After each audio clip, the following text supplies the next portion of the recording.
Joining us now from New York is the lawyer, Jonathan Pollard, attorney Eliot Lauer. Shalom. Shalom.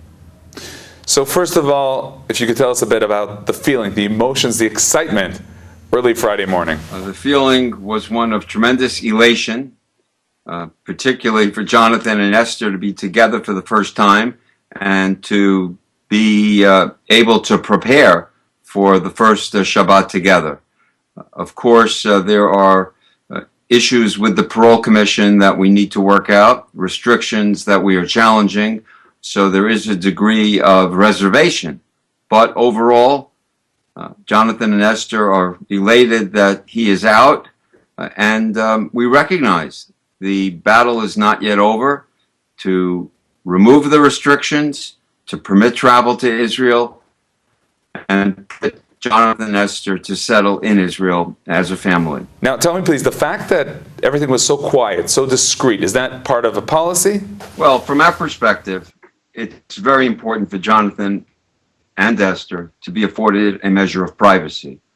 So in that context, we're not looking for mass demonstrations or anything of the like.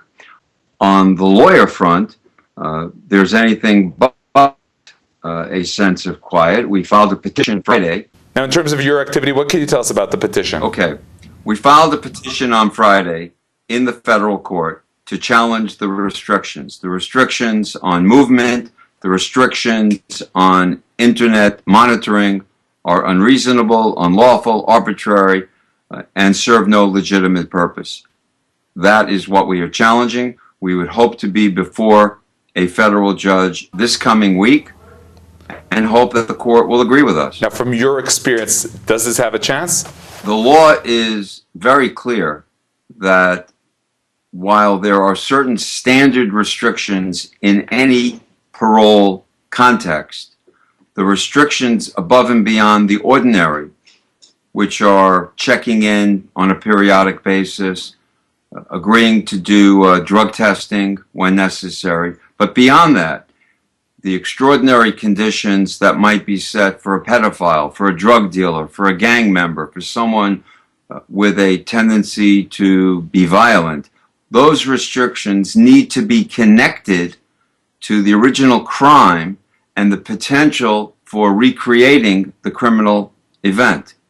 As you can imagine, in Jonathan's case, none of these restrictions make any sense. They're completely unnecessary, and therefore they are unlawful. And we understand that in terms of an interview with Pollard, at this point, that's not an option.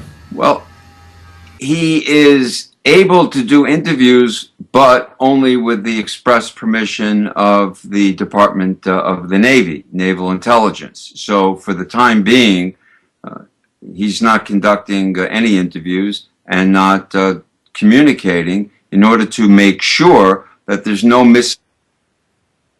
in his end and whomever is on the other end of a communication. We hope that over time, all of these restrictions, including the restriction on discussing his case, will be removed, particularly as the events that gave rise to his imprisonment occurred 30 and 31 years ago. Now, last but not least, regarding making Aliyah, moving to Israel, is this a political issue or something that you as an attorney are acting to change? Jonathan and Esther very much would like to move to Israel and set up as a home and family in Israel. That is one of the restrictions that we hope to see removed over time. Right now, we're battling even more onerous restrictions in terms of curfew, in terms of ingress and egress, in terms of internet monitoring, in terms of a completely unnecessary GPS monitoring device.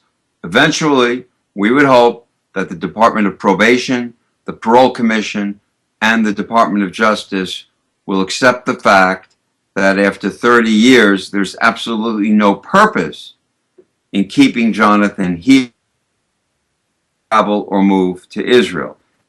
Simultaneously, we continue to press President Obama, who until now has shown reluctance to intercede, but we continue to press respectfully the president to ask the president to commute the sentence to time served so that as a result, these parole conditions will be removed and Jonathan and Esther can travel to Israel and move to Israel if that's what they so wish to do. And they definitely do wish to make Aliyah and live in Israel. So tell us, please, Attorney Lauer, do you know if Jonathan Pollard is aware of the tremendous support, the activity on his behalf, and the excitement here in Israel now that he's released? The outpouring of support has been phenomenal. I think Jonathan and Esther know that they are loved by many, many, many people across all walks of life, all political beliefs in Israel, and there's tremendous support in the United States as well. They express tremendous gratitude and thanks for that incredible support, and both the emotional support and the support through demonstrations and expressions of love and support. Attorney Eliot Lauer, thank you very much for joining us and good luck. Thank you. Shalom.